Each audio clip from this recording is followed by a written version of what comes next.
त्यांनी सांगितलं जे 3 ट्रिगर बंद केले आणि चौथं ट्रिगर जे आहे पीक कापणी प्रयोगाचं म्हणजे उंबरठा उत्पादनाचं. मलाही सांगा, पहिला जो प्रयोग असतो आपला मिड सीझन म्हणजे 21 दिवसाचा गॅप असला मान्सूनमध्ये, तर याला 2 वर्षापूर्वी 25% अग्रिम शेतकऱ्यांना मिळालं होतं. नैसर्गिक आपत्ती वेगवेगळ्या ठिकाणी वेगवेगळी आपत्ती सभापती महोदय येऊ शकते, विदर्भात वेगळी आपत्ती येऊ शकते, मराठवाड्यात वेगळी आपत्ती येऊ शकते पिकावर एकदा पेरणी झाल्यानंतर. आणि तिसरं पोस्ट हार्वेस्ट कधी गारपीट होईल, कधी वादळ येईल, कधी वारं येईल, आपल्याकडे एवढे गोडाऊन्स नाही. आणि आता कृषी मंत्री म्हणतात की पीक कापणी प्रयोगावर आधारित आलं तर ह्या 3 ॲव्हरेज येईल. कसं येईल? पीक कापणी प्रयोग हा 5 वर्षाच्या कापणी प्रयोगाचा ॲव्हरेज असतो. मला सांगा, यावर्षी जर अशा पद्धतीनं पोस्ट हार्वेस्ट नुकसान झालं किंवा मिड सीझन नुकसान झालं किंवा स्थानिक नैसर्गिक आपत्ती झाली, तर याचं कसं उंबरठा उत्पादनाच्या आधारावर तुम्ही त्याच्यात इन्शुरन्स देणार हा प्रश्न आहे. तुम्ही सगळं सांगतात की या 3चं ॲव्हरेज याच्यावर येईल. कसं येईल ॲव्हरेज सांगा ना तुम्ही. म्हणजे तुमचं उत्तर चुकीचं आहे सभापती महोदय, याचा जरा खुलासा झाला पाहिजे. एकतर मग हे शेतकऱ्यावर अन्याय कबूल करा, नाही तर मग असं खोटं उत्तर नका देऊ की तुम्ही मिड सीझन असेल, स्थानिक नैसर्गिक आपत्ती असेल, पोस्ट हार्वेस्ट असेल, याचं सगळ्यांचं ॲव्हरेज याच्यावर येऊ शकत नाही. 5 वर्षाच्या ॲव्हरेजवर पीक कापणी प्रयोगाचं दिलं जातं इन्शुरन्स. एका वर्षी याच्यावर थोडी दिलं जातं. आणि मग कृषी मंत्री असं सांगतात की याचा इफेक्ट होणारच नाही आहे. आणि मग याचा खुलासा झाला पाहिजे, कारण हा शेतकऱ्यावर मोठा अन्याय आहे. काही लोकांनी बोगस पीक विमा काढला म्हणून तुम्ही सगळ्या महाराष्ट्रातील शेतकऱ्यांना वेठीस धरताय. म्हणून याच्याविषयी जी लोकल क्लायमेटी असेल, मिड सीझन असेल, पोस्ट हार्वेस्ट असेल, याच्याविषयी सरकारने विचार केलाच पाहिजे अशी माझी मागणी. तो करणार का हा प्रश्न आहे.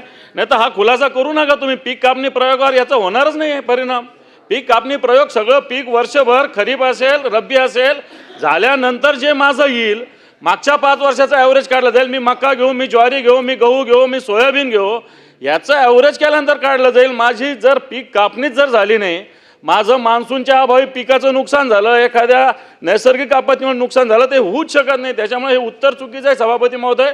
मला असं वाटतं त्याच्याविषयी खुलासा व्हावा. मी आज कृषी दिन आहे आणि महाराष्ट्रातला शेतकरी नव्या बदल झालेल्या पीक विम्याकडं खऱ्या अर्थानं बारकाईनं लक्ष देऊन आहे की या 4 ट्रिगर जर आपण वगळल्या, बरं या 4ही ट्रिगर केंद्रानं वगळलेल्या नाही आहेत आणि मग राज्यानंच आपण का वगळतो? या केंद्र सरकार मदत द्यायला तयार आहे.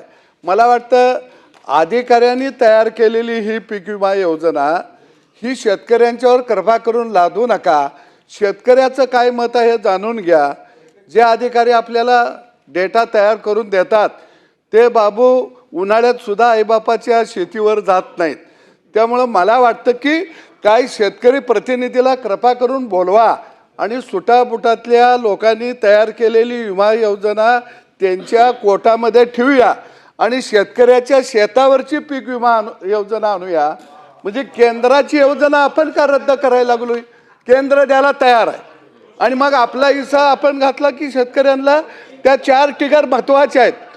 जर पेरणीच नाही झाली तर उंबरठा उत्पादन घेणार कसं तुम्ही?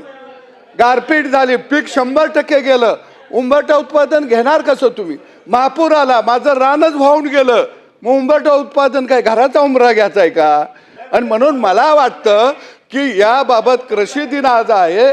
तुम्ही शेतकऱ्यांना राज्यातला दिलासा द्या की आम्ही केंद्राच्या ज्या 4 ट्रिगर आहेत ते राज्य सरकार स्वीकारेल आणि त्याच्यावर एक तुम्ही बैठक बोलवा. त्याच्यामध्ये प्रतिनिधी, शेतकऱ्यांचे प्रतिनिधी आपली भूमिका मांडतील आणि तुम्ही निर्णय घ्यावा असं मी हात जोडून तुम्हाला विनंती करतो. कारण शेतकऱ्याला गरज आहे दिलासा देण्याची.